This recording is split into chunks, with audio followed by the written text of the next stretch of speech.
Hey, this ain't a drill. Only time I'm playing is on the field. And when I'm on the field, no, I got mad skills. And you know we bout to eat this a fast meal. Y'all gotta pay for this heat like a gas bill. We keep on coming back, so yeah, they mad still. 716 make them pay me some bad bills. Red, white, and blue like Superman, so you know we eating at the Super Bowl. Kill the competition, set up the funeral. Josh Allen catching all the shots you go for. We callin' blitz. Ready to start, we ain't calling no quits. I'm the #1 draft pick. A lot of y'all talk, but I ain't hearing it. Only listen to Keyshawn and talk about the Bills dominating on the field. All our players got them skills. Buffalo gon' make a kill when we talk about the Bills. Dominating on the field, and our players got them skills. Buffalo gon' make a kill. What's going on? Welcome back to another live episode of the Post Podium Podcast, home of the all truth, no sodium takes. I am your co-host Aramis, and we are in waiting for Keys to make his appearance on the show. He is on his way. We do apologize for the late start today. But we promise to have a very, very strong discussion tonight, and there is a lot to get to, so I will not waste any more of your time. What's up, everybody? I got Daniel back with me today, and Keys is on his way. He's a little under the weather right now. Huh? No audio? Oh, come on. Seriously? Oh, yep. All right, how about now? Is that it? Is it coming through? Check that mic. Yeah, I know. I gotta learn how to unplug this other one. We good? Okay. All right. Sorry about that. So everything that I just said, I'm gonna say again. Thank you so much for tuning in. We do apologize for the late start. Keys is on his way. He should be here in like 1 minute, and then we will get to everything that we have to get to. However, I'm not going to waste any more of you guys' time. This is the Post Podium Podcast, and I am your co-host, Aramis. What I would like to start with today is my assessment, not of the job that Bean did Sunday, but more so just kind of going over what I thought his press conference said about the job that he did. Here he is. All right. Yeah. Huh? Oh, you laptop? Okay. All right. As he stands right in front of the camera. Yeah. We live right now. Daniel, actually, if you could do me a favor, I don't know if you grabbed the other camera. Yeah. So we still got standby on Key's shot, I believe. So you might need to unplug the camera in there and then replug it back in so that that's coming through clean. Okay, so I didn't really get into anything. I just kind of explained you were on your way and you know, yada yada yada. Yeah, I got to give me something here because definitely fighting something off right now. No, it's bad. I got brain fart like a mug. So oof. Okay. All right. Well, let's make this nice and easy. I want to start with a quote that I brought out last night on Coach D's Corner, and kind of get your thoughts on what this basically says, right? Because the impression that I get when I hear Brandon Beane say 99% of the players are available for a price. Now, mind you, the question that he was asked before he kind of went into this was more surrounded around, you know, were there any deals out there that you were close to getting but kind of broke down because the team either wasn't interested in giving up the player or they were just asking for too much?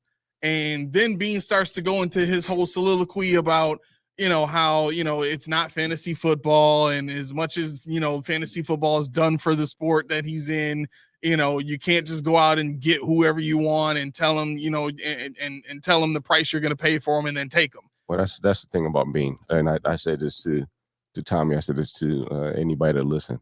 I had a friend, my friend, he actually texted me, said, see, Bean was talking to you guys because I'm like, what do you mean? He said, because you guys, you know, you think you can just get it done in second, third, and you podcast. I'm like, dude, I'm the one that told you that we weren't going to do anything because there's no cap space and there's nothing to do. Right. A lot of the podcasters, they all said that, you know, you can just pull these levers and do this, that, and third. And no, we already did that. And if you look at the old trades where people say, yeah, you got Christian McCaffrey on a team that didn't have cap space. You got Von Miller on a team that didn't have cap space. You got, Quan Walker on teams that didn't have. Why is that? You got to look at why those players were traded. They were traded because, excuse me, because nobody wanted their injury. They wanted the team they came from wanted to reset. And the team they came from had enough cap space. They say, you know what, I just don't want them anymore. Right. You take them, give me some draft picks. And so when people really delve into why people were traded, high fame, high notoriety, is because the team that was trading them away didn't want them more than the team that wanted them. The team that got them wanted them. Right. So they said, okay, I could, San Francisco, well, we're okay, but I could use if you want to give me something. And to Bean's credit, and this is one of the reasons why I had to come today, was because I definitely want to talk about the Bean issues. Okay. When Bean said, and I always make fun of it. I say this to Tommy all the time. I say this to you in the Discord. Everybody is always fair for you, or fair for them, and fair for us. When you're doing a trade deadline, you're negotiating. That's right. You have to overpay. Yep. You have to be willing to give up more than you want to, more than you're comfortable with. And and when he said, you think I went to bed and went home mad, I hope he went home and learned.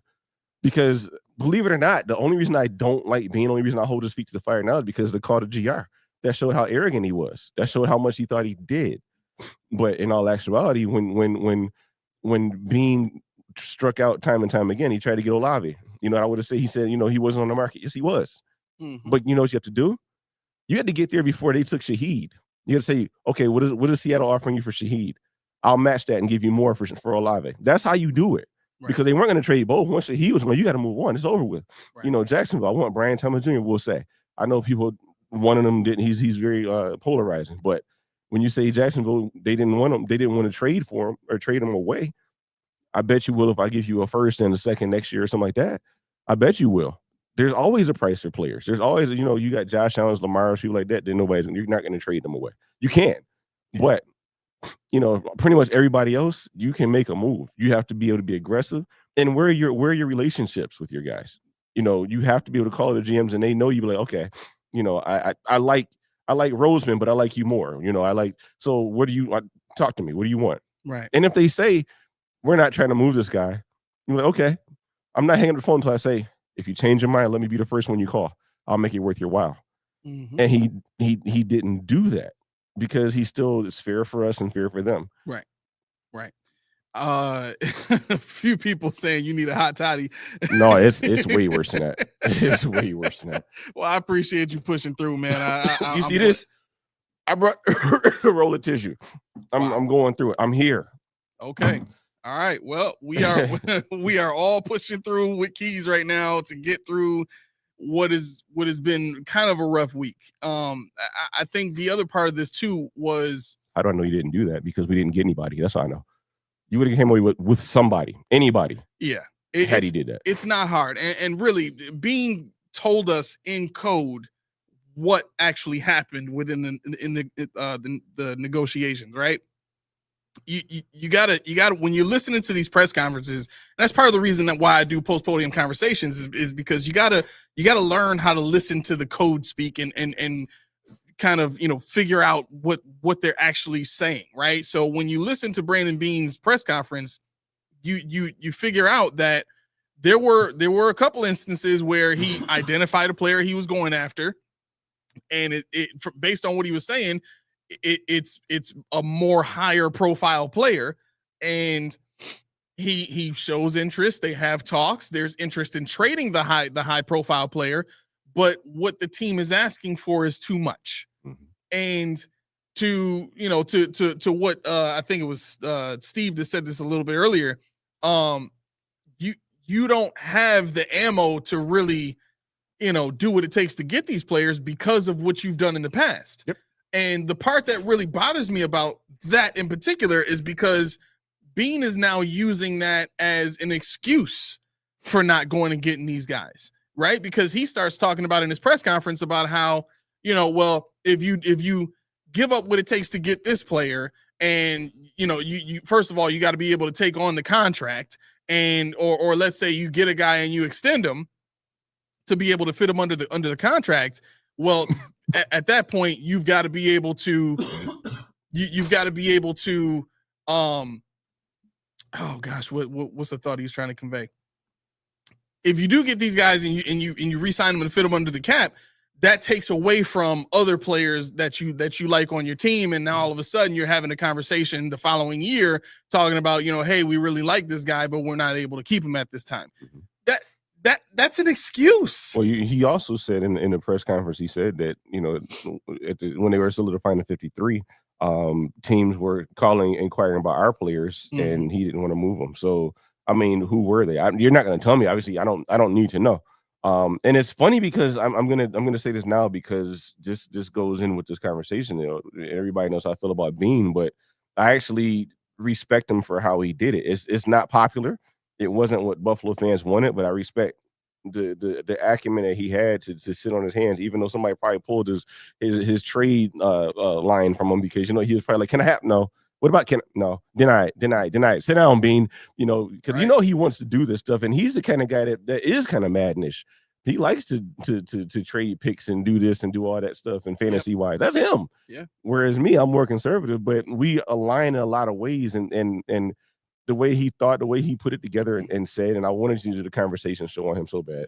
I wanted it so bad. I was like, do it. I smiled from 4:30 on Tuesday until probably Wednesday. But nah, I mean, to be perfectly honest, I didn't do. I was in a bad spot. I was really. I know you were. I was questioning my fanhood. I know you were after the Chiefs game. No, you want a full disclosure? What? I told people. I said, you know what? I chilled on Discord because you were that mad. I really did. Like, I knew when enough was enough. Laura will tell you. I was like, I'm not gonna do no more. I'm not gonna do no more because when they made everybody, they're talking about, oh, he's freeing up this, he's freeing that. But you got to remember what they're doing. There's no more levers to pull. You can't restructure anybody else. We're restructuring Terran Johnson. People want him to go. That means he's going to be on our books for another 2 years. I didn't even see what actually did. But if you want to make a clean break, make a clean break. Got to go. Deion Dawkins, people talking about restructure Josh. You already did that. Right. Because if you remember, we're like negative $32 million in the hole before the season started. Yep. So you can't restructure once you've done it once. That's it. So what we had is what we had. And freeing up that $2 million or whatever they did, that was that. So when people say the cap isn't real, you can get around this and that. No, you can. But when you keep doing it and doing it and doing it, you to this point here. Being even said, I found a way, levers to pull. We just didn't have anything else we could do. Right. I think the biggest difference between what the Bills have done and a team like the Eagles, who are basically doing the same thing, right? I think the biggest difference is the Eagles built themselves in a way, and you can tell after they played the Chiefs the first time, they focused so heavily on that defensive line, and they didn't just play around with, we're gonna get guys that fit our culture, and we're gonna select at 30, and no, they moved up to get Jalen Carter and Jordan Davis, and to trade for some of the other talent that they had on that defensive line to be able to rotate them in and out the way they did in that Super Bowl. And that is a very targeted game plan from the GM that almost assuredly put them in position to dominate the way that they did the whole season. On top of that, they went out and acquired Saquon Barkley. Right, they were already a top-end offense before they traded for AJ Brown. They had one of the most dynamic passing games in the league, and nobody really said, "Well, you need a high-end running back." No, you just need a guy you can depend on. They said, "F that. We're going to go and get the best possible guy out there from a division rival, and we're going to dominate the NFL for a year with this guy." I mean, that's the thing. I just thought about. I'm sorry, I'm just going to get a lot of stuff where I go back and forth. Please stay with me here, but Sauce Gardner. Is he really worth 2 first-round picks? Absolutely not. Right. But the coach said we have to have this piece. That's right. And they were bidding with somebody, and somebody said, "Oh, you're going to do first and a second? Okay, we'll do a first this year and a third next year, or whatever." They're like, "No, we'll do this. No, okay, we'll eat this. No, okay, fine. 2 first. Will that get it done? Sold. Bet. Put the paperwork through." Right. That's how it works, and it happens that fast. Yep. Because at the end of the day, you got to think about it like this. Brandon Beane So first and foremost, let's take a couple of steps back here because we have to understand how this process goes, right? Mhm. Sean McDermott told us how this process goes when one of the reporters asked him, what does the process look like, with you guys determining, what you're going to do at the trade deadline. And Sean just kind of, and I'm paraphrasing, but he just kind of briefly went through, well, I usually, assess the team and, take a look at what we have and how everything works together. And, I'll usually make an assessment of what we need. And then I convey those thoughts to Brandon and, he usually, does his part from there. And what that says to me is, well, if Sean doesn't say anything to Brandon Beane, then Brandon Beane doesn't make any moves. Because what did we hear Sean say last week, the week before the trade deadline? We heard Sean specifically say, I believe in the guys that we have now. Mm-hmm. Right. And we didn't hear him saying that the year before when they traded for Amari Cooper. Like Sean didn't, pound the table and just like believe in the guys we have right now. Like we didn't hear any of that. Sean is I'll say it. Sean is also a backstabber, if you will. If he endorses you, you're screwed. I mean, we've seen that time and time again with players. I don't remember offhand. LaShawn McCoy, Steph Diggs. We're in a good place. Next thing you know, they gone. Yeah. So it's like after a while, and Spin. I wanted to touch on that. Not touch on it, but I wanted to address it because Spin got me here.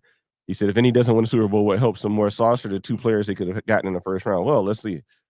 What if I told you they got sauce or they got, we'll just say, Keon Coleman. I was going to say Keon Coleman. Keon Coleman, and I'm trying to find an equivalent. Somebody, Okay. Even of lesser value, like a Mekhi Becton. Oh, Mekhi Becton. You get those two. Would you rather have sauce or those two? I'd still rather have sauce. Exactly. So, I mean, it depends on how they draft. It depends on they took Adonai Mitchell. Yep. They got rid of him a year later. They got rid of him a year later. Time. Didn't waste time. Got nobody to replace him. Yep. They traded a player for a player that's not even in the same position. Yep. And 2 firsts. That tells you all you need to know. People are not, they're not waiting time. They're not waiting for these people, Kyrie Elams, people like that. They're not waiting for Cody Fords. They're not waiting. Okay, I've seen enough. You're done. Yep. And they're not waiting because they are in cities that will just not spend money. Like that's the thing that Buffalo has had this whole time that most cities don't have. The Giants don't have it. The Jets don't have it. They don't have fan bases that are willing to just spend the money to come to the games just for the sake of being around other fans. Yeah. And Bills fans have done that probably the best out of any team in the NFL. We love coming to the games to support the team just because we love the team. It doesn't even matter like during the drought. Like they were only blocking off like 6,000, 7,000 seats. Mm-hmm. You know what I'm saying? Mm-hmm. Like in a 73,000 seat stadium, they're only blocking off 6,000, 7,000 seats.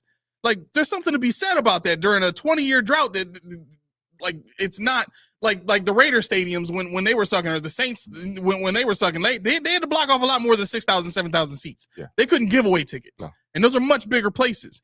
So my point in saying that is when you're a team like Indy, or you're a team like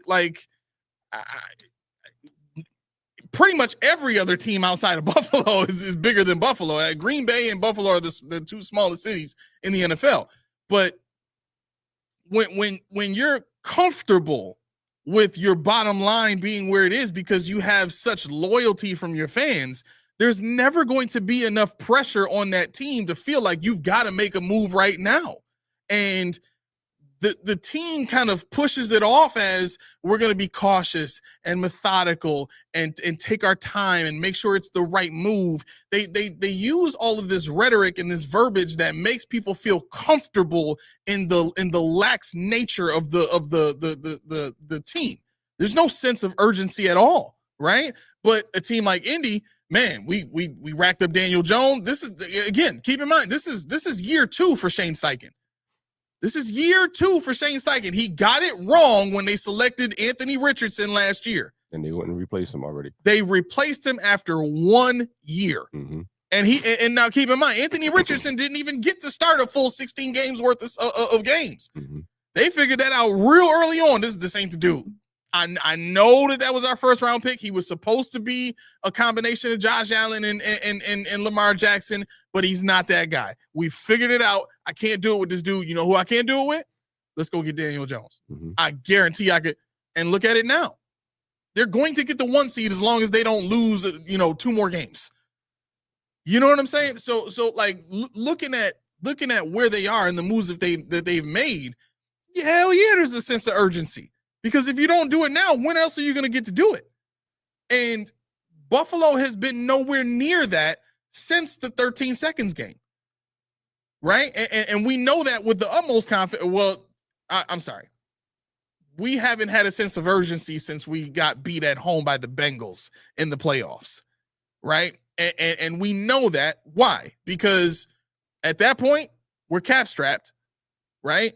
Not only that, that's when the team started allowing their fan base to go heavy on Diggs and criticize him for throwing up his arms to Josh Allen for not being more assertive and not doing what it takes to try and get the team on track to win and being vocal and all that kind of like once the team kind of takes their coverage and protection off of a player, we've seen it's pretty much a done deal for that player.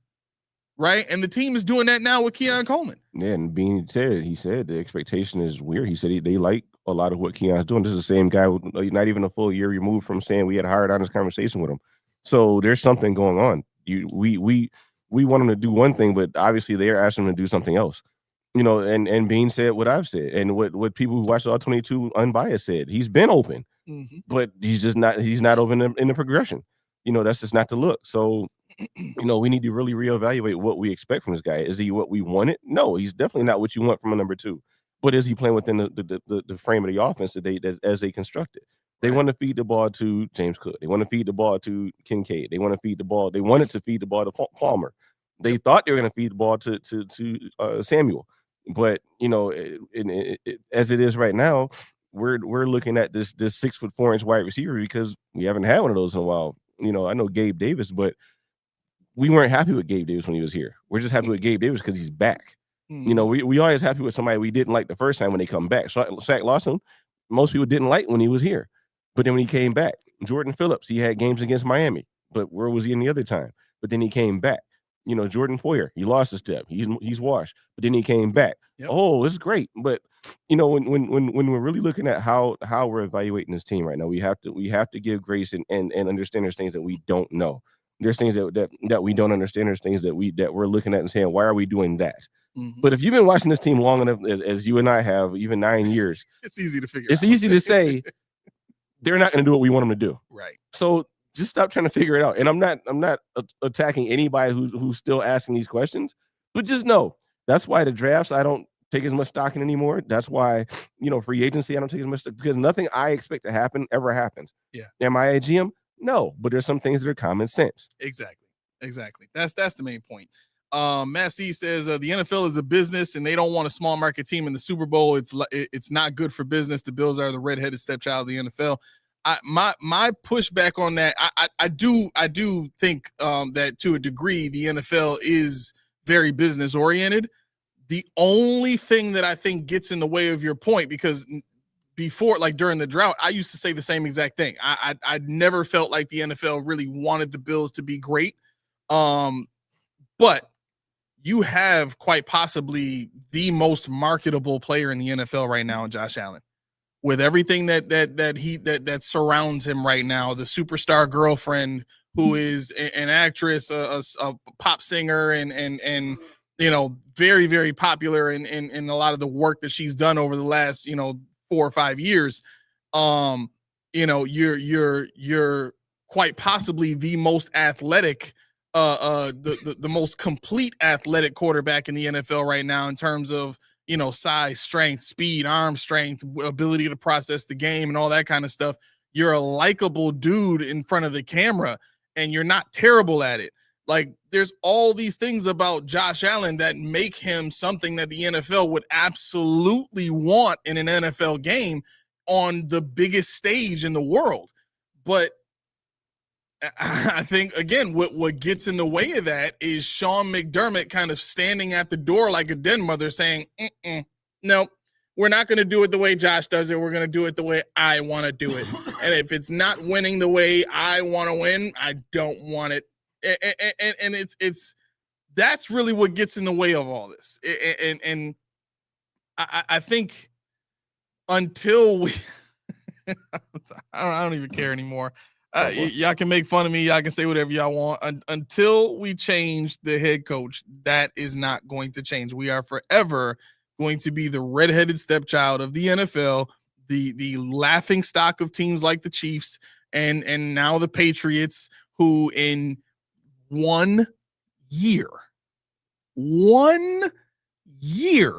have supplanted the Bills. Is it really fair to say head coach though? I mean, when you think about it, the head coach was handed the responsibility. He was handed the title by an owner who doesn't pay attention. The owner is not around. He's a lame duck owner. Yeah. If you got another coach in here that says, Sean, no, it's not working. This is what it's going to look like. I pay your salary. This is what it looks like. Can you do it or not? What if an owner pushed him and said, are you in or not? What if an owner said to him, my way or the highway? Mm-hmm. This is not your show anymore, Sean. If you want a show, go find one. Mm-hmm. Go to Fox. Go to CBS. I see they're hiring. This is the owner to me. That was Kim though. Kim was that way, but obviously we're stuck with Terry now. Yeah, Terry we're stuck with, and I you know what? And I'm not even going to say, I'm not going to mention Sean. I'm not going to mention Brandon. I'm not even going to mention Kevin Adams, because all these guys fall under the umbrella of one guy who just doesn't give a damn. This guy who says, good enough, we got people in the seats. Mm-hmm. And I'm not saying don't go, because you guys are paying a lot of money to watch football. You might want to watch, I don't know, you might want to watch Patrick Mahomes. You might want to watch Travis Kelce. You might want to go and see the last game of whoever. And that's not a damnation on you. You might just want to go because of, the Bills got a new song or whatever. You might just want to take your kid to experience something at the stadium. Do that. There's nothing wrong with that. But the thing about this whole thing is you have to understand why we look this way. If you're going to blame somebody, for me, you can blame the coach, but you got to blame the guy that gave him the power. You got to blame the guy that allowed this to roll into this snowball of uncharted proportions. I've never seen a head coach hire a GM. I've never seen a head coach that meddles in all this stuff to this degree without being questioned, without winning. Yeah. If you're going to meddle to this degree, you have won something. Right. Nate, I don't want you to take this as a personal attack, but I'm just using your comment as an example of the masses, because there are a large contingent of people that ask this question. Well, okay, fine, you hate Terry Pegula now, but would you rather have Jerry Jones or the Moore as the owner in for the Jets, I believe. Did Jerry Jones win the Super Bowl? Jerry Jones has 3 Super Bowls. Exactly. Right. Exactly. Right. That's an easy one. Exactly. He's at a place now where he doesn't have to win a Super Bowl to make money. He's already got the rings. Mm-hmm. You know what I mean? But if you look at what he did in order to get the rings, he put up with Michael Irvin blowing his nose up every third day of the week. He put up with Troy Aikman and all his shenanigans and Emmitt Smith and all his shenanigans. Like, he put up with the personalities. He paid these guys and made sure that he brought to his team Deion Sanders to get them over the hump. He took pride in being the place that could house all of these big names and make it work. That was Jerry Jones back when it mattered to win a Super Bowl. But since that point, Jerry Jones has figured out, I don't really have to do that. I'm the biggest brand in sports, period. I'm going to make money whether I lose or not. In fact, I'm making more money now that I'm losing and still doing a few things here and there just to stay relevant in the news. Yeah, and Mara is the Giants. And they got Super Bowls too. Yeah, He's been there since 2005. They have Super Bowls too. They got 2 Super Bowls against the best quarterback in NFL history. Yeah. You know what I'm saying? On top of the 2 that they won. Wait, they win 2 against us? Mm-hmm. Yeah, the 2 they won against us. So again, I'm not trying to say I'm not trying to say that we shouldn't be appreciative of an owner, purchasing the team and keeping the team here and all this other stuff. What I'm simply saying is we are allowed to desire more. We are allowed to hope for more and hope for better than what we're being given. right? We are not married to this owner. We're not. This is not a marriage where it's just till death do you part, and we got to figure out a way to make it work. Mm-hmm. That's not the case. Us as fans hold the same power in a small city that any other fan base in any other city holds. We can just not spend the money on tickets. It's more so. Yeah, exactly. Because we're a small market team, it affects that team even more. So us, I'll put it like this. If 40% of the Colts fan base stopped spending money, they would still make more money than the Bills if 10% of our fan base stopped spending money. Right? Like that's the size that they have that we don't.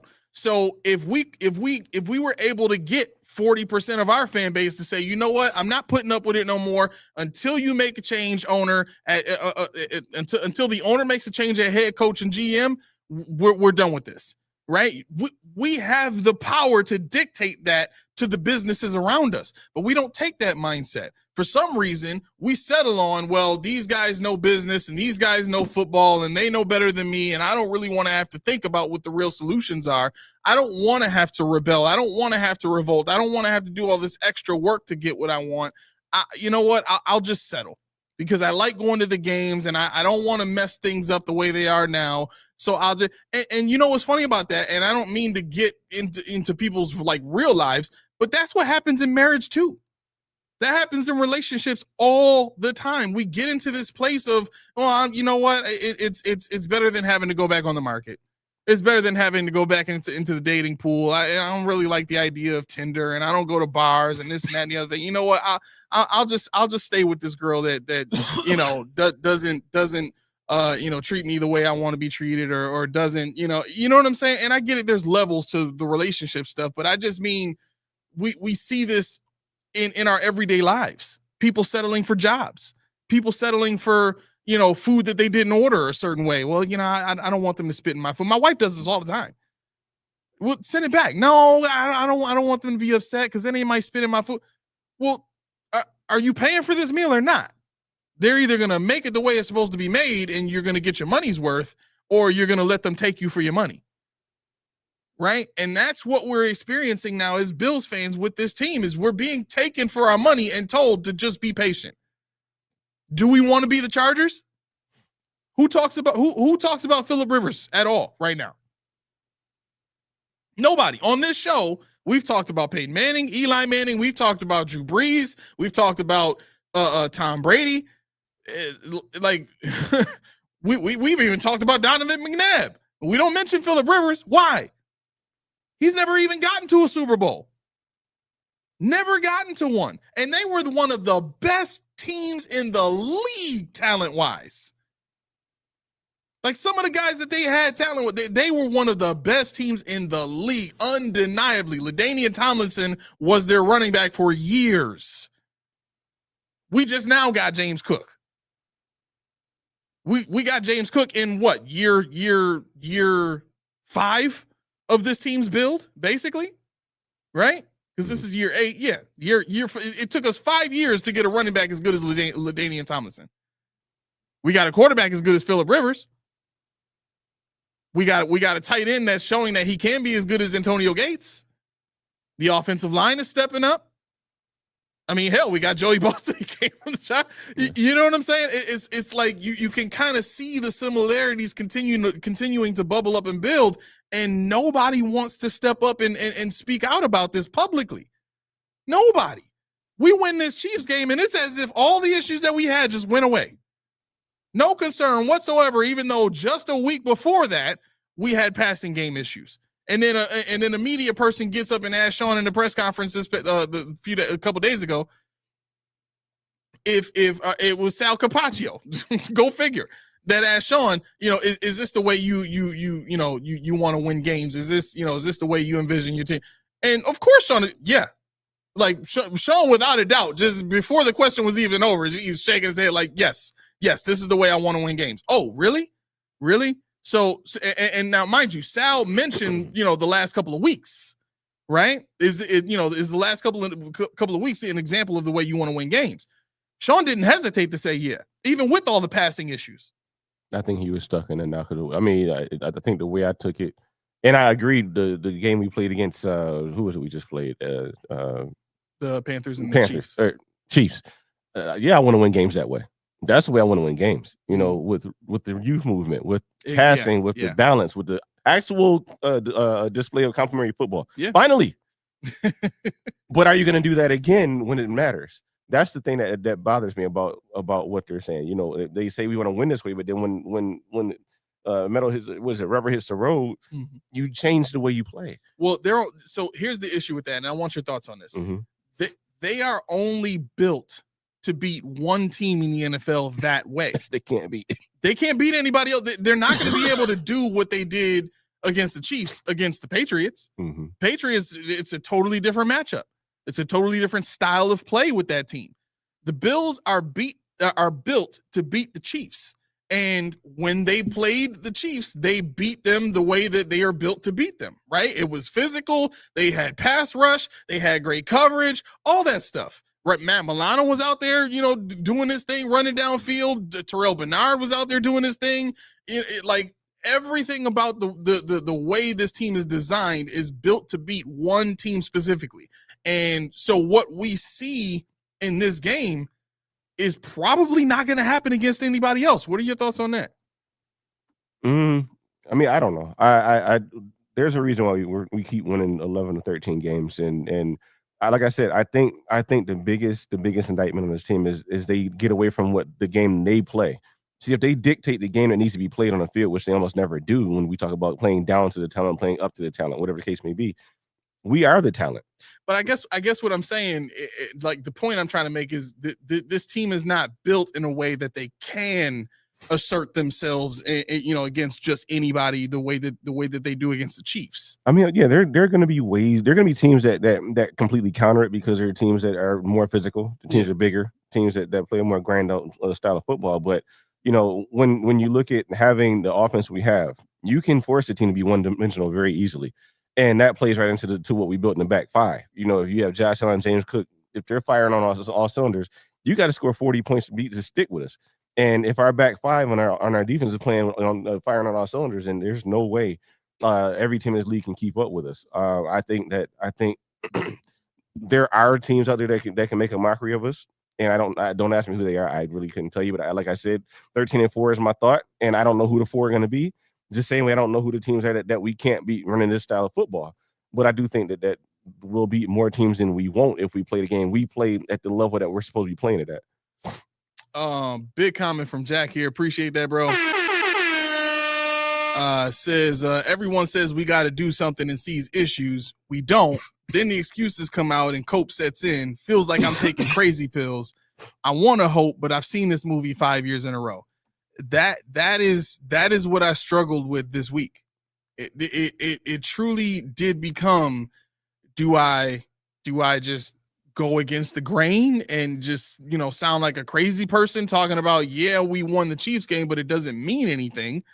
Or do I try to just cater a little bit more and just be happy with everybody else? And at the end of the day, I couldn't get to a place where I was happy about this Chiefs win. It was nice to see the young guys step up and play well, seeing Cole Bishop step up and play well, seeing Max Hairston being able to run with Worthy. Those are things that give me hope. But again, there needs to be a level of consistency with this type of play style. Now, the variables are what make it hard in just 2 games to say with certainty that this is the defense we're going to see going forward, because you played against Andy Dalton, and we see what the Panthers look like when they have Bryce Young in there. They played so much better against the Green Bay Packers and beat them in Green Bay. And then you fold that over into the point that I just made, where you're built to beat this Chiefs team, and you win every single regular season game against these guys. And the last 2 seasons, they've been in your house, and more times than not, they're here.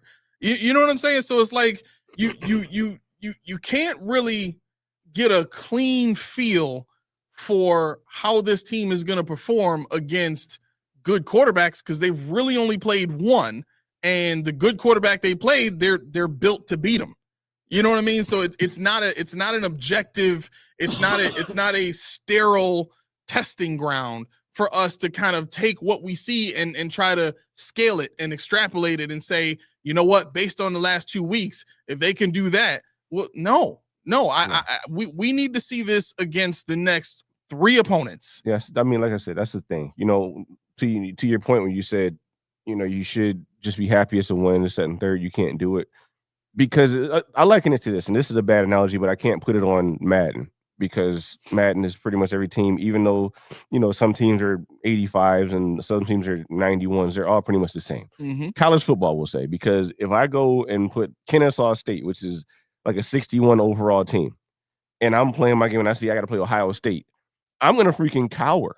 I'm going to say, oh, man, they can beat me in a variety of different ways. They can get me here. They can get me there. I gotta fall into this shell of comfort, this shell of fear, and just try to limit them. And what I demonstrated last show was the Bills are on the attack when they play the Kansas City Chiefs in the regular season. But when they play the Chiefs in the playoffs, they cower. Yes. They play small. Yep. If you play like that and let them beat you like that, if they beat you like that, they're gonna walk out with all sorts of bruises, broken bones, cuts. They're gonna be bleeding everything. And that's what I want to see. I don't want to see Mahomes. I want to see them drag out of here.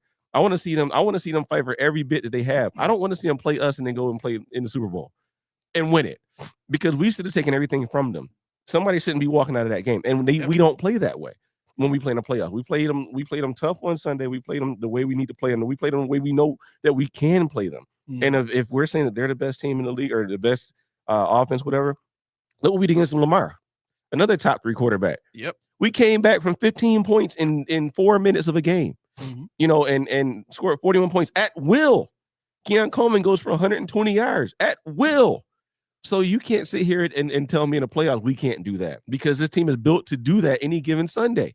And that's the thing that's why I sympathize with you when in terms of, you know, I'm not happy as a win, because I don't want to go back to what we did before. Right.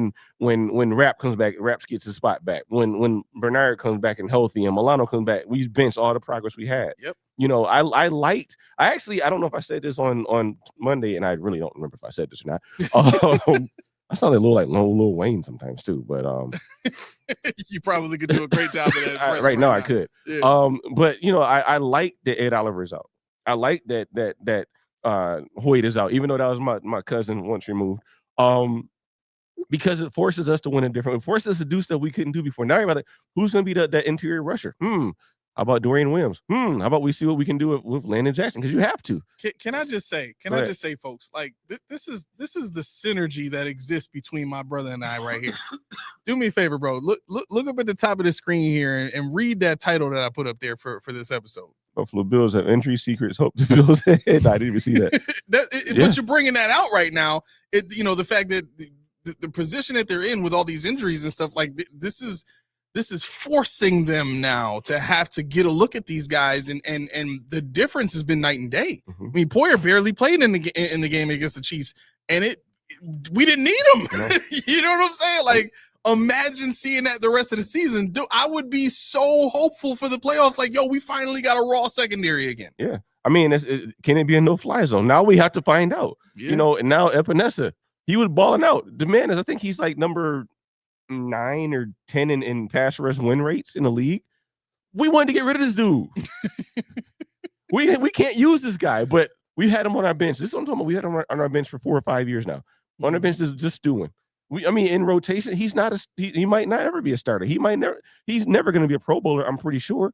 But this is a dude you put on the field. Right. You know, what is Javon Solomon? Can you use him in that linebacker role in that middle rush? He's like 6 feet 255. He's not a small dude. He's fast. Yeah. He has the chops to get there. Use him. Try it. You know, and doing. I mean, it's. I know. I saw it, Tommy. I'm just saying. I'm making a point. But if what I'm saying is, if we have a guy like Epinesa on the bench, we have a guy like this guy on the bench, this whoever on the bench, Hancock on the bench. We aren't going to see him until somebody gets hurt. Why is that? Because it's comfortable. Right. It's comfortable. You know, and we got talent. but we don't want to use it because we're used to the Bosa name. We're used to Rousseau. We're used to, but that lends into why we beat the Chiefs. The Chiefs never saw us. What do you call it? Put 2 linebackers in an A gap. They never saw us on tape, but we had to. Right.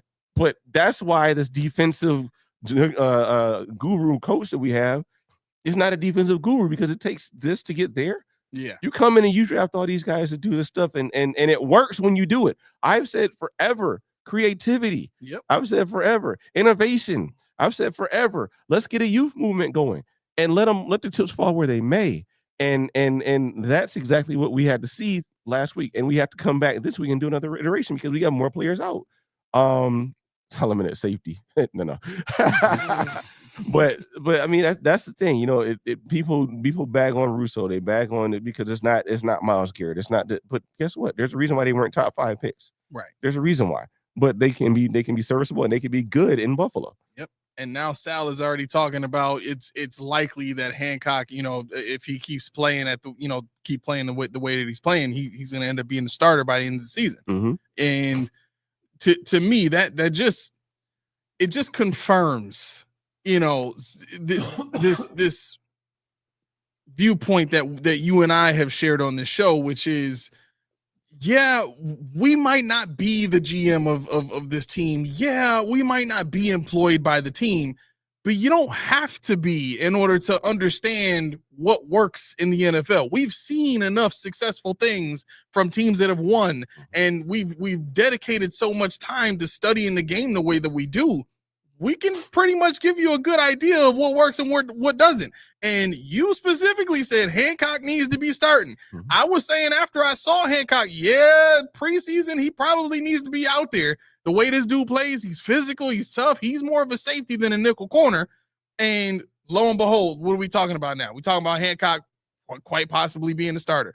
You and I talked about, well, you know, Cole Bishop he's got to keep everything in front of him. He's not a deep third safety. He's got to be able to be around the box and play underneath and be more of that box type of safety, you know, but he's athletic. And what did we see? Exactly that in the Chiefs game. We see his athleticism pop. We see him keeping all the plays in front of him. We see him when he's able to be in tight coverage underneath. He's able to make plays and have hard hits and stuff like that. He played with his hair on fire this past Sunday.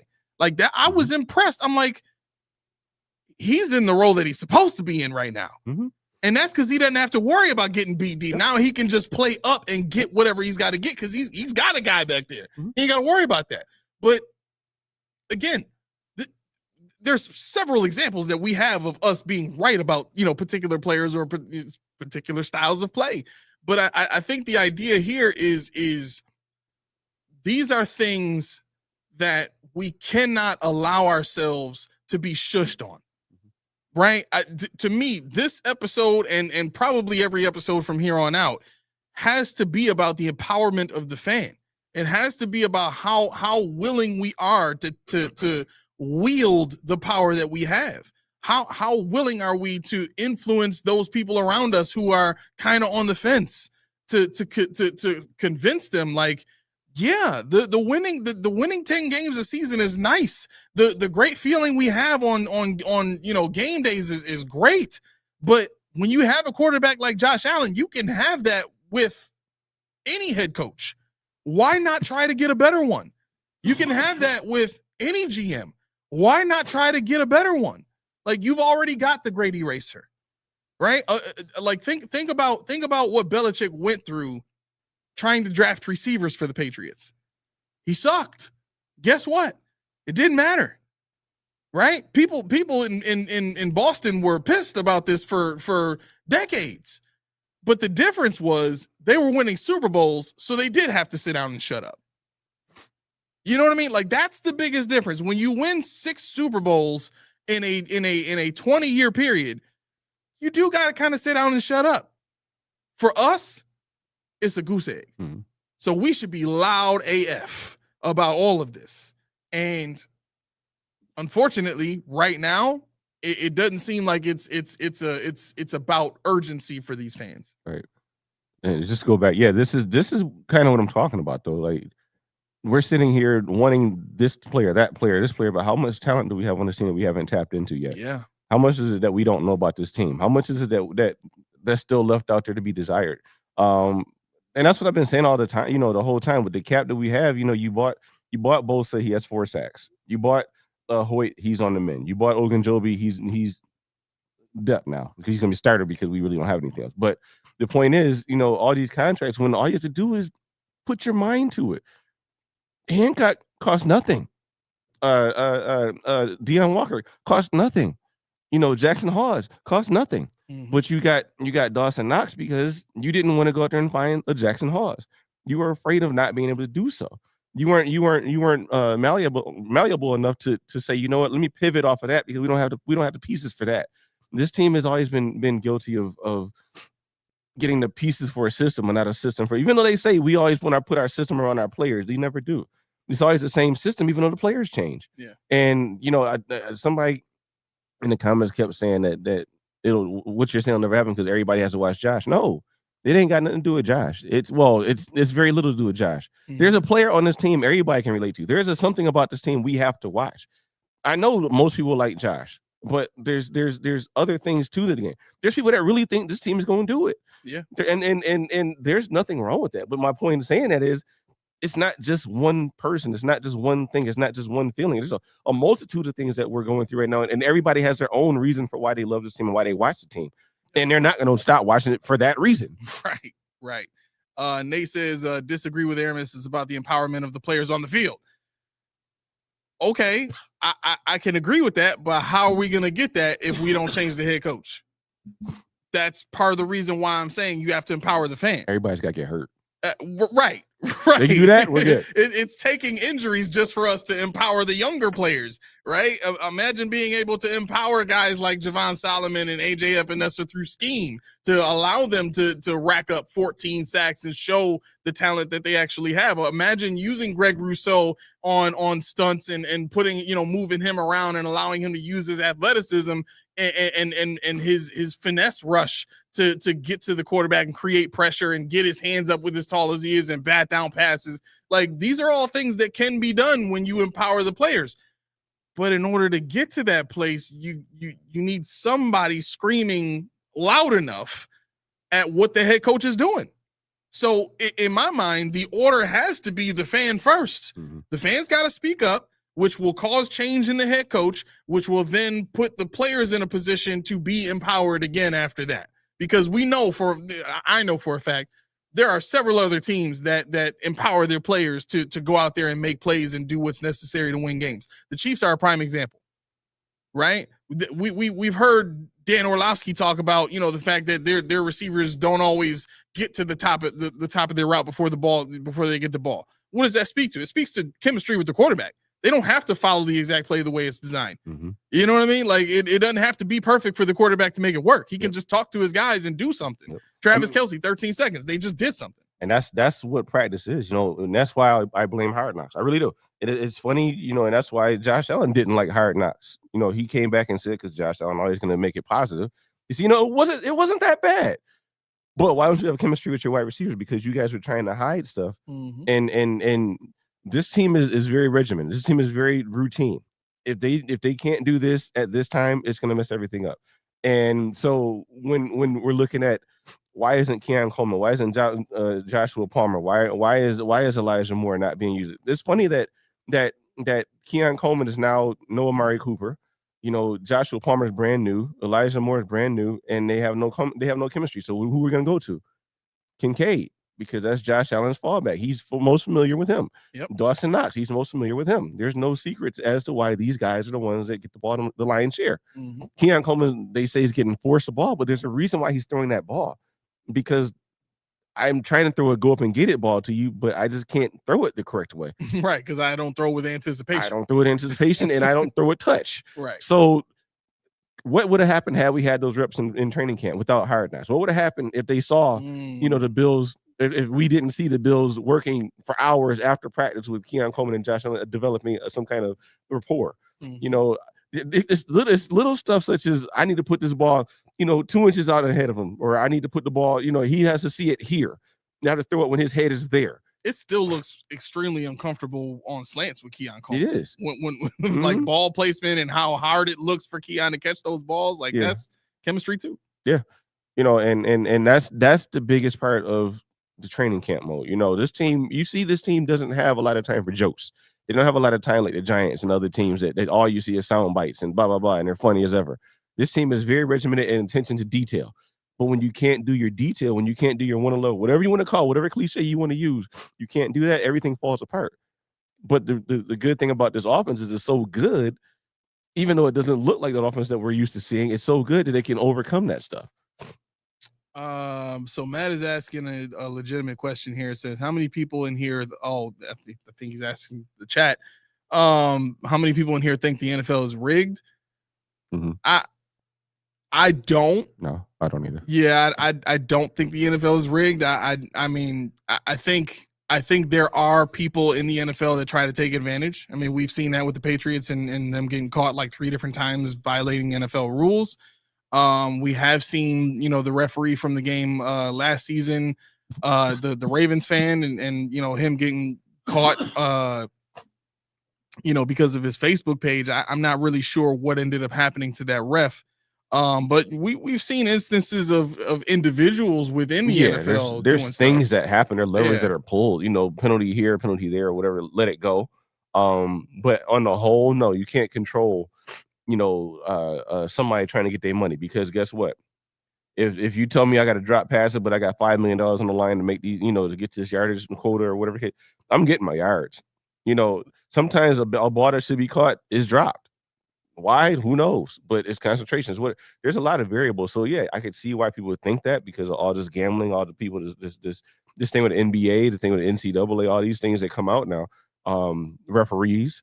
But that's such a small population of each league. Yeah. That I don't think it makes that much of a difference in the way that the league plays out. Yep. Jack says the NFL is influenced by the powers that be, but rigged, nah. There'd have to be way too many people involved. Yep. And something would leak. Yeah, I think that's probably the best way to describe it. And really an example of that is what just happened with the vice president of football operations. The negotiation stuff that they had, between the Players Association and the NFL, the owners. I mean, I think there was like the issue was an accusation of collusion, basically, between the president of player personnel and the owners, right? Mm-hmm. And stuff like that. Obviously, they got caught doing it, so we know that kind of stuff happens. So there is influence. I mean, another prime example of that too is, the slow leak of guaranteed contracts that we have after Deshaun Watson's contract. That has been something that players have been fighting for decades to get into the NFL, right? They watched football, baseball have it, they watched basketball have it. And, to a larger degree, hockey players, for the most part have it. But I think when you're, getting into the, it's rigged thing, McDermott is low-key a commie. I don't know if I would go that far. What else you got today, bro? Well, okay. I did have this, and I wanted to get to the thing here. This is what I wanted to lead off with, but I don't know what A told you. I got here, left my uniform at home, so I had to go home and get it. Missed every light, so whatever. Which is even weird because I took a half day so I could sleep. Oof. And when I was getting ready to go to work after this, I walked back and forth like a million times getting stuff together. Forgot this. Pull this up. I forgot. Got to do this. Okay, where is that? Let me see nothing about it. And I put my uniform on the kitchen table. I'm ready to go. I walked out that thing early. I was like, yes, I'm going to do it. Got here. I said, oh, no. Oh, no. Oh, no. Where's my uniform? I got to go back. I text Tia. She was like, you should have texted me. I said, I did. She wrote like, oh, my phone was on silent. Yeah, well, but no, I wanted to get this out because this was just way heavy on me. And this honestly is the reason, one of the biggest reasons why I didn't not come today. Marshawn Kneeland. That it speaks volumes to me. It speaks volumes to more than sports, because this is my thought on this. Obviously he had internal demons that he couldn't fight alone, and he just couldn't do it anymore. But that draws me to this point, especially in the black community, black men. And this has no slight against white men, women, anything like that. But it's ironic to me that black men are at the point where we can't reach out to each other and say I love you. We can't hug each other. I remember after one of my son's football practice, little thing here, a kid walked in and hugged him. His dad yelled at him, said, "Men don't hug men." Like, why not? Why is that? Why is that AO? Why is it pause? Who else does that but black men? Mm-hmm. And why can't we care about each other on another level? Why can't we reach out and say, "Man, I was just thinking about you. I love you. I hope you're doing well. Everything good with you."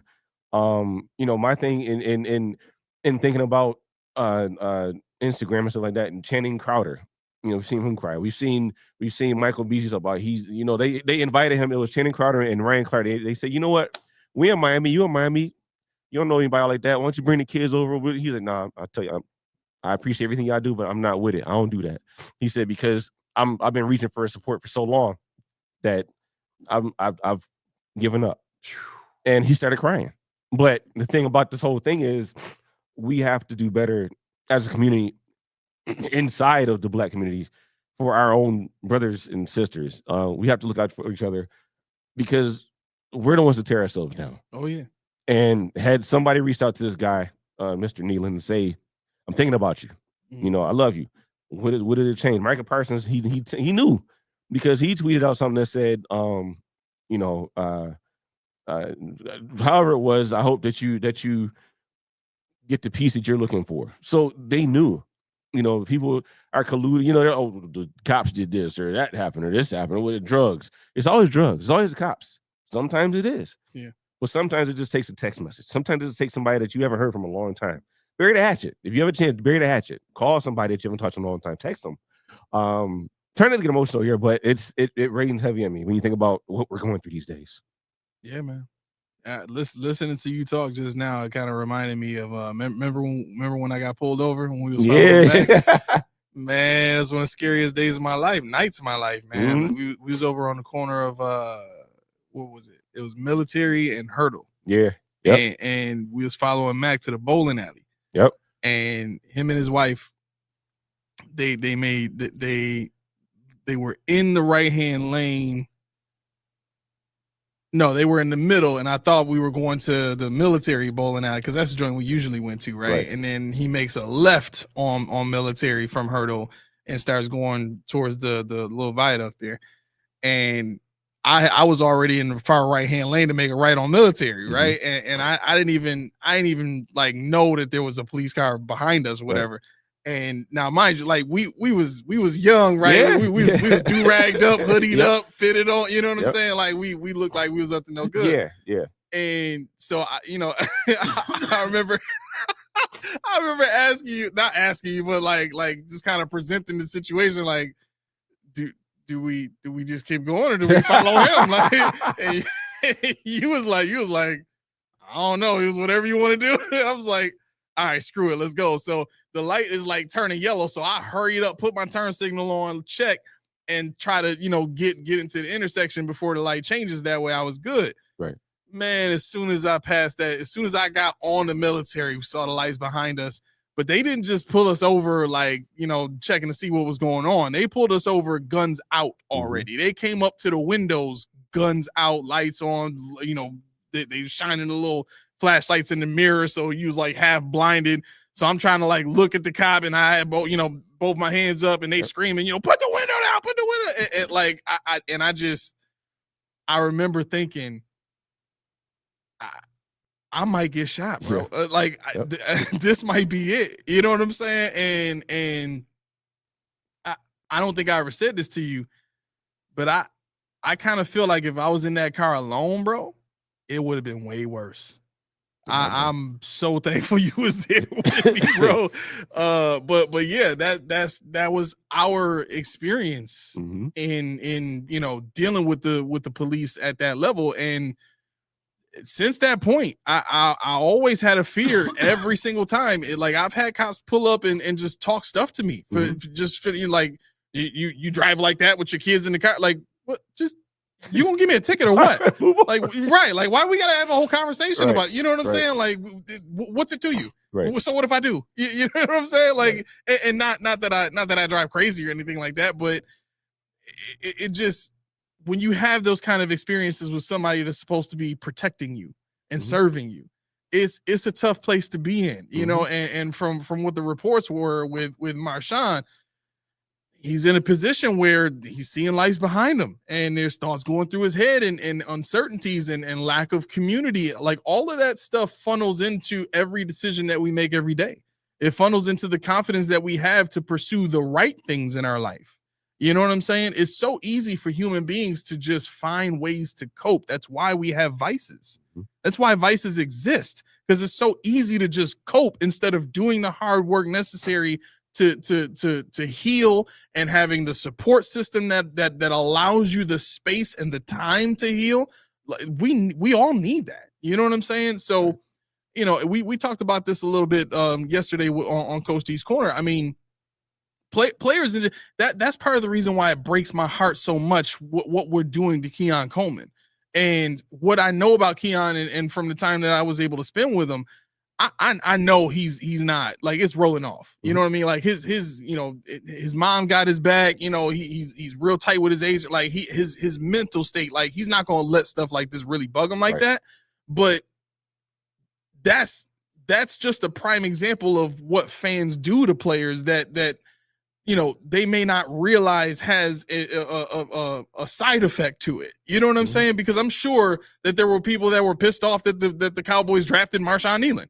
You know what I'm saying? And so now with his lack of community and his lack of support and his lack of feeling accepted or comforted or whatever it was that you know, pushed him to the brink, you know, a couple days ago, whatever that was, that was being facilitated or I guess, you know, there was an addition onto that plate by fans who didn't want to see him in Dallas. Yeah. You know, and here we are just not even thinking about how any of this stuff affects Keon Coleman, but just calling him a bust. Yeah. And that's the thing, you know, when you have a 21-year-old guy on Twitter who laughs, you know, LOLs or smiley faces, like there could be something behind that laughter. There could be something behind that. You know, you hear people that say I laugh to hide the cry. Yeah.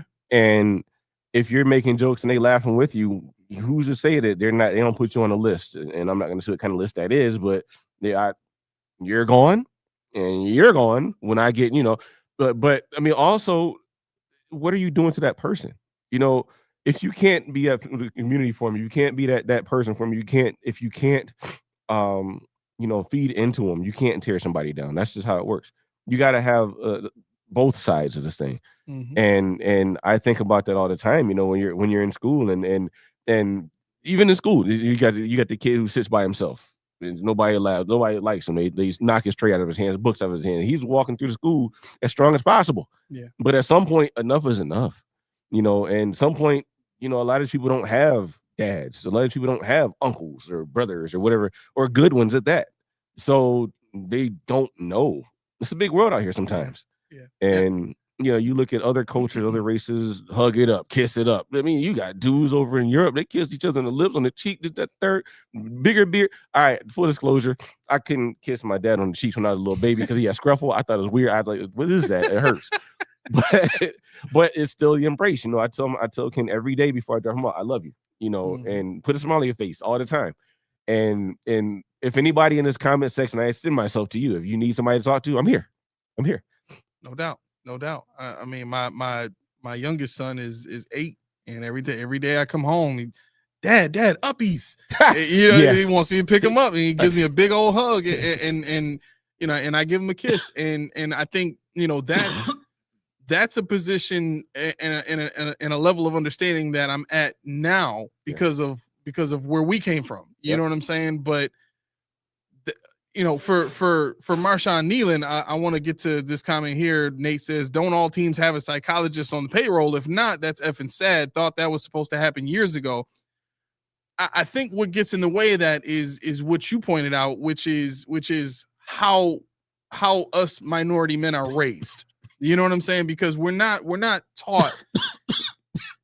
We're taught that expressing our feelings is weakness. We're taught that, trying to figure out our emotions and figuring out how to emote in a healthy way is another sign of weakness. You know what I'm saying? And a lot of this has to do with the atmosphere that our parents grew up in, where there really wasn't time or space for talking about feelings. It was about survival. It was about trying to, achieve for the sake of the next generations. It was more of a warlike mentality. And that's where some of that comes from. But we have to be able to enter into an era of healing. We have to be able to enter into an era where the ideas of, toxic masculinity and the ideas of being beta males or all of these other different types of men that are, ridiculed and not accepted and all that kind of stuff. Like, those are the things that would cause a player to look at a team psychologist and be like, well, nah, I'm good. I don't need to talk about my feelings. I don't need to talk about my concerns and my thoughts and my fears and all that kind. What am I tell you that for? Yeah. You know what I mean? Most of these kids playing football grow up in the hood, so they see what it's like. They may not be in it, but they're still of it. Yeah. You know what I'm saying? And so why am I going to talk to a team psychologist? Like I worked at a place, a nonprofit, where you dealt with a lot of different things that challenged you psychologically on a daily basis. I didn't even go talk to the psychology people that was, at our disposal. Yeah. You know what I'm saying? Not from a place of like,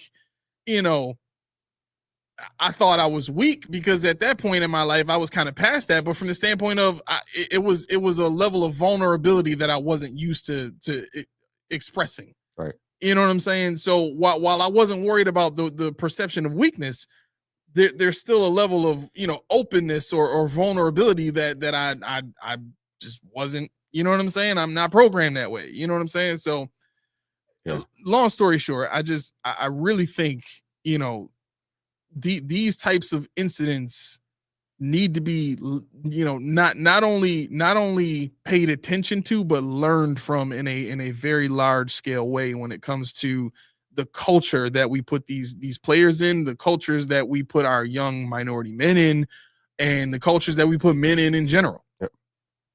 Yep. It's a support system. That's the thing. And it's not us versus them. It's not stupid. It's not, you're not less than because you're seeking something for yourself. Yep. I mean, everybody doesn't need it. Some people are good to go, but some people aren't. And that's the thing we have to make allowances for. We got to understand that some people can't go through and walk their lives in the shoes that we walk in, and they need to be made to know it is okay to. I know somebody. I can help you. I can be there for you, and I'm not going to take no from there. Let's go get a beer. Let's go rap. And that's what needs to happen more than anything. It's too divisive, especially now in the climate that America's in, to turn a blind eye and ridicule people for other things too. Right. Edwin, this is a great point, man. This is a great point, because while we are saying that, men need to be able to express and emote and all that kind of stuff, I'm with you in this, that really nobody should be trying to live an emotion. You know what I'm saying? And I think that is a natural pitfall that exists when you start to open that floodgate of, make it easier for men to express and communicate and emote and all that kind of stuff without being ridiculed. It's an easy pitfall to kind of, get stuck in of effeminate males or males who, just want to, feel sorry for themselves all the time and stuff like that. You don't want to rob a man of his ability to be tough. But again, that comes from example. Mm-hmm. That really comes from example. We need to be able to see and be around and communicate with on a regular basis men who have experienced, that lifestyle, that ability to communicate their emotions and emote responsibly and with a level of wisdom that is relative to, the life that they're living and the situations that they're in. Like, humans, and I've said this before, humans are designed to mimic. We are designed to imitate what we see and what we're around. Our environment determines the most of the outcome of our belief system, right? And then obviously we know our belief system becomes our lifestyle or our life choices most of the time. But until we start, putting men in that place to be around other I'll say real men, you know what I mean?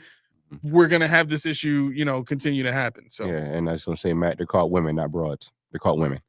Yeah, we don't disrespect ladies on this show. Not saying that was your intention, but just let's fix that word. Did you talk about with the last couple of minutes? You talk about the game. I was just gonna say, I was just gonna say we can hop on the Dolphins game now. What are your thoughts on that? Well, I mean, they traded away Jalen Phillips. They have everybody else hurt. If Zach Seiler decides to run into the punter again, that's cool too. Yeah, nice. I hear a lot of people talking about Devin A-Chain, but I mean, I'm not really worried about A-Chain. Is he dynamic? Sure, but he's never done enough in a game to really make me afraid of him against us. Devin A-Chain against James Cook. You know how I feel about that. Devin A-Chain against Josh Allen. You know how I feel about that. Right. I mean, this is a game that the Dolphins can't defend tight ends. We happen to have one that's on a massive trajectory up. And, so I'm sitting here and there's no reason for us to lose this game. I think thanks, Nate. I think the biggest takeaway from this is another game where we need to experiment with our defense. Who can do what? What kind of looks do we have? I'm thinking Terrell Bernard should be able to play, I believe. And I would like to see a situation where he does a lot of simulated pressures, because they showed it on tape last week that they're willing to rush the A gaps. Mm-hmm. And I think this is a game where we have the wherewithal and the ability to experiment, to play around, because their defense is nothing to talk about. Their offense, whatever. So I think this is the best draw we could have coming off that Chiefs game. I wanted to amend some people. They keep saying that Josh Allen is 14-1 against the Dolphins. He's 13-2. He has lost twice. He lost the Charles Clay game, I guess you call it, yep. And then Heatgate. So that's 2. But I'm not saying it's him. I don't. Yeah, I coined it that, if you guys remember. But anyway, I'm not saying it's Josh Allen. That's not where I was going with it. But I was saying that those are the 2 losses that he has had, in 13 wins out of 15 is nothing to sneeze at anyway. So that's not a slight, I don't believe. Yeah. I do like this comment. And I have such a good feeling about what I've seen in this secondary and what it could potentially be. But Bone says we have more speed on the field now to stop A-Chain. I think that's a big deal. It just in general. I mean, the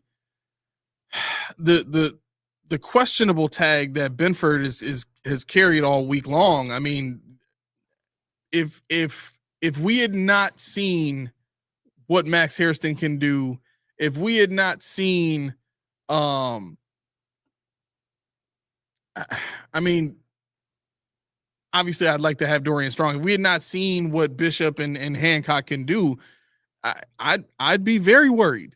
You know what I mean? Because we know this team likes to go to the edge, mm-hmm. and we know that our defensive line, speed-wise, can't get to the edge faster than the Dolphins can. Matter of fact, I was just looking at this. I think the last time we played them, they went off for, I think it was 130 yards against us. Let me see. Where is it? Rushing? Yeah, so they got 104. No, yep, I was right. 130 yards rushing. Against us, right? So most of that was outside, to that C gap or around the outside. So I think I'm a lot more comfortable with the defense that I saw this past Sunday. Feeling like, okay, if they can continue that against this Dolphins team and play a lot more dominant against this Dolphins team like they should. Because let's be real, the last time that I saw the Bills really dominate the Dolphins was the week after the Dolphins whooped on the Broncos and scored 70 points on them. Like that was and we scored like 48 points, like 48-20 or something like that. But we were like, they scored 20. They got to 20 in like late fourth quarter just because we put backups. Yeah. You know what I'm saying? So that's the last time that I remember seeing a dominant performance against this Dolphins team. If we can see something like that on Sunday, I'm going to be a little bit closer to having hope for this defense, because truth be told, if this is the way that Sean wants to play, then everything else be damned. This is what we're going to see in the playoffs. And if Sean is going to play his caution game in the playoffs, we have to have a defense that looks like this and plays like this consistently throughout the playoffs just to even have a chance. Because Sean has also shown he's not going to let Josh just go out and sling it. He's not going to. The only team that he's going to feel comfortable doing that against is the Chiefs. And we even saw last season against the Chiefs, he's still not going to let Josh sling it all like that. He's going to keep throwing those bubble screens. He's going to keep trying to play the safe, efficient game and not put the ball out there at risk. So defensively, we got to really be crossing our fingers and hoping above all hope that this is what we continue to see consistently the rest of the way. So in my mind, it has to be a dominant performance on Sunday against these broken down Dolphins. Yeah, I definitely think if you got Dalton Kincaid, play him. Keon Coleman, everybody's saying he's gonna have a breakout game. I don't. The words of Brandon being the words of Sean McDermott, I don't think Keon Coleman is really gonna put up statistics. Nope. And I think that we have to understand that they don't expect him to. When they say he's playing the way we would like, that tells you all you need to know. Yep. They want somebody that can block. They want somebody that can be a outlet if everything breaks down. But it's not going to happen. I think for this team, if we're looking at offensive creativity, it probably won't be any. You're going to have James Cook. Yeah, James Cook up the gut 17 times. Maybe you have a catch or two. Maybe, hopefully. But yeah, I think this is going to be a kind of a boring win. Unless you're just looking for outpour points. If you're looking for dominance, I don't know how much you're going to glean from that. You're going to see a team that is in no danger, no jeopardy of losing. But I don't think there's going to be a dominant performance in terms of us just going out there and taking a bull by the horn.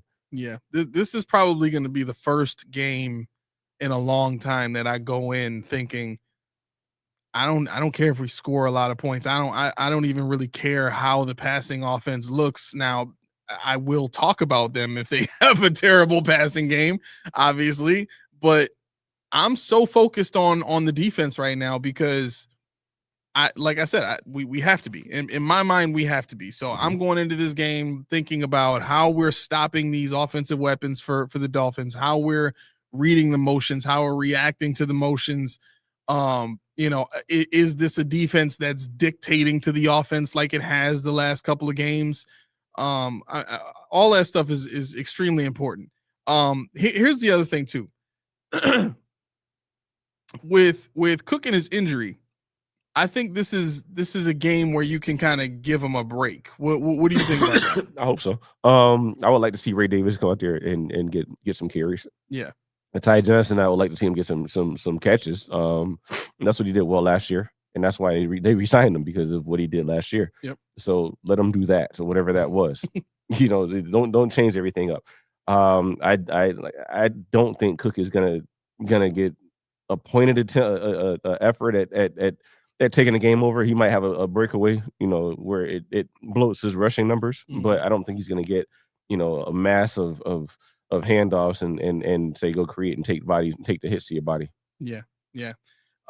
Josh Palmer is, I think he's listed as probable or something like that. Be. Yeah. So he's probably going to play. Okay. I mean, the only other thing that I think I would be looking at in this game is target share again. Because for me, I think, we've seen even with Josh Palmer in there, the target share has largely been almost all season long. It's been Dalton Kincaid then Khalil Shakir, then random throw, insert random name here. You know what I mean? They have a slew of maybe 4 or 5 guys that they just kind of, they call a play, and this player may get 2 catches, this player may get 1 catch. But if you go back and look at the numbers, it's been consistently, Dalton Kincaid 6 to 8 targets. Khalil Shakir's somewhere between 6 to 8 targets, and then everybody else usually gets 4 and under, and they usually end up with a catch, maybe 2. You know what I'm saying? So, this to me feels like a great game to experiment with some things, kind of play around with some concepts, see if you can get some stuff on tape for upcoming games, especially against the Patriots. What's really funny about what we're talking about right now? What's that? I feel like this is exactly what the Chiefs be doing during the regular season to us. I kind of hate bringing that back up, but as we're saying this stuff, it's like, damn, this is probably exactly what some, with their podcast people be talking about. Don't show them too much. You're going to see them, but except with the Dolphins, we know we're not going to see them anywhere else. So it really not this year, especially. We're done. Right. So, but I mean, again, this should be a game where you're just kind of getting your exercise in, working some kinks out, practicing some things, just get the W. You know what I mean? As long as the defense looks strong and dominant, I don't really care about, any of the other outcomes. Just don't get Josh hurt, don't get Cook hurt, and don't get Kincaid or Shakir hurt. Those are the 4 guys you need going into the playoffs 100% as healthy as you can have them. Yep. But other than that, go for it. I mean, defensively, I want to see Landon Jackson play.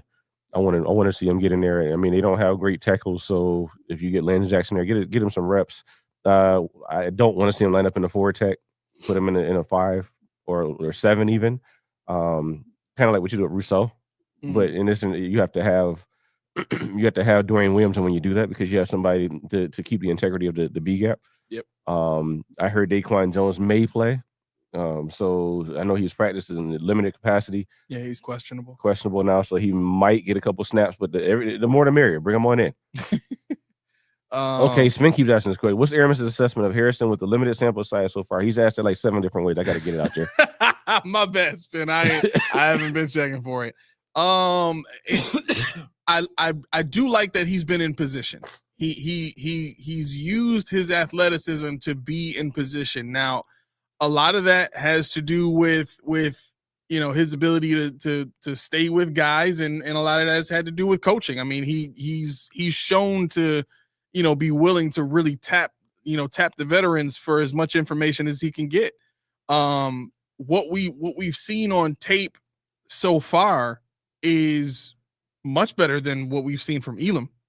I mean, I'll give you a prime example. The coverage that he had against Xavier Worthy running down the sideline, where he's stride for stride, and he's kind of got that wing locked in with Worthy, and he starts looking around for the ball. That's bad technique to try and locate the ball first and foremost, because if you're against a veteran receiver, he's jumping over you while you're still looking for the football. That's a problem. Yeah, in that instance, I would take the PI just because it was the majority of it was good. Yeah. But for a rookie, if he had a PI in that, Buffalo like, yo, so what do we do? No. See, I would have been fine with it. Me too. But yeah, Buffalo, yo, son, why you get okay. Trey White for president? No. No, because it looks very different than it did with Elam. With Elam, when the ball was in the air, you kind of almost see frantic hands trying to just lock on to the receiver just for the sake of not giving up the big play. And that's where you would get the PIs. But this looked like a very comfortable Max Hairston running with quite possibly the fastest receiver in the NFL right now. And not looking like he was working extremely hard to be in position at that speed. You know what I'm saying? I mean, again, keep in mind how fast they're running, and Xavier Worthy is running at that. Max Hairston is running at that speed, and it just looks so comfortable. Just where's the ball while I'm running 30 miles an hour? You know what I'm saying? Like I'm not used to seeing that level of athleticism on my team. And it was very nice to see the interception. He did what he was supposed to do in that coverage. He was supposed to play the underneath technique with the safety over the top, and I think, again, it was Xavier Worthy doing something that Rashee Rice had done a few times, just overrunning the route. You know what I mean? Or giving up too much space. And Mahomes kind of just threw it out there too, to begin with. But every time that I saw Hairston on TV, like while I was watching the game, he was in position, and I truly enjoyed that. Yeah. Coach D did point out that, athletically or health-wise, I should say, it doesn't appear as though he's all the way back. If you watch his jumps in the game, he doesn't appear to have the burst that he's supposed to have for a guy with his level of speed and athleticism. I think it's that he doesn't trust it.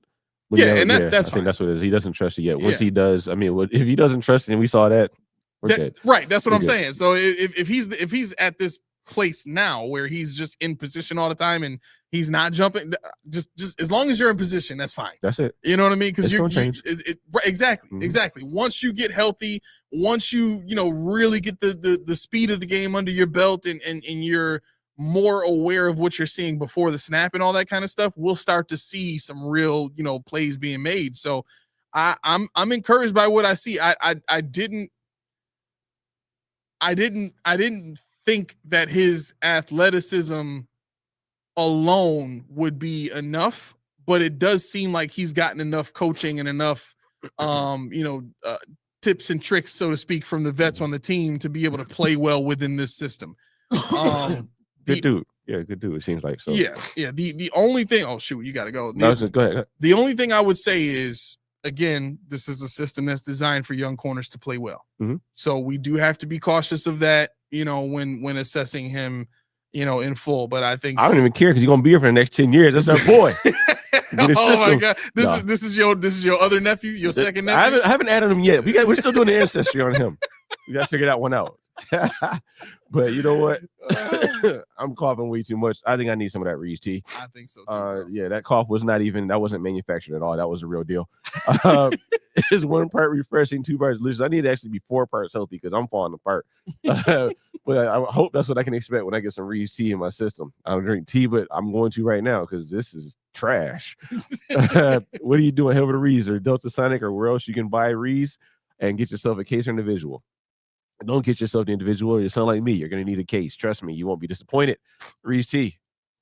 Click the link in the description below and let them know that PPP sent you. All right, let's hit that music. Let it breathe for just a minute. All right. While Keys is slowly dying over here, I'm going to rush through these announcements to be able to get him out of here on time. So, if you have not done so already, please give us a like, subscribe, hit that bell, make that thing. Ring-a-ling-a-ling. Oh, he did it. Yes. So that you can get notifications when we send notifications. I put out a notification on Wednesday letting everybody know that Post Podium Conversations would be back live next Wednesday. So if you got on and you were looking for that show, telling on yourself. That means you didn't have that bell on. So do yourself a favor. Hit that like button, hit that subscribe button, and also do something for yourself. Hit the bell, okay? Everything else you need to know about us is in the description of this video. All of our social media. We got our merch page link in there. We've got a link to a couple of companies that we're associated with. Definitely check out High Mike High Tech for all of your technology needs. And of course, Reese Tea, the best tasting tea in town. With that being said, thank you so much to everybody that tuned in. We had, I think, a max of like 76 people live with us. That's awesome. We appreciate each and every one of those of you that showed up and showed out in the chat. Thank you. This has been the Post Podium Podcast, home of the All Truth, No Sodium Takes. I have been your co-host, Aramis. 40 keys, each one, reach one. Talk to your brother, man. Love it. Love it. Y'all have a great night. Peace.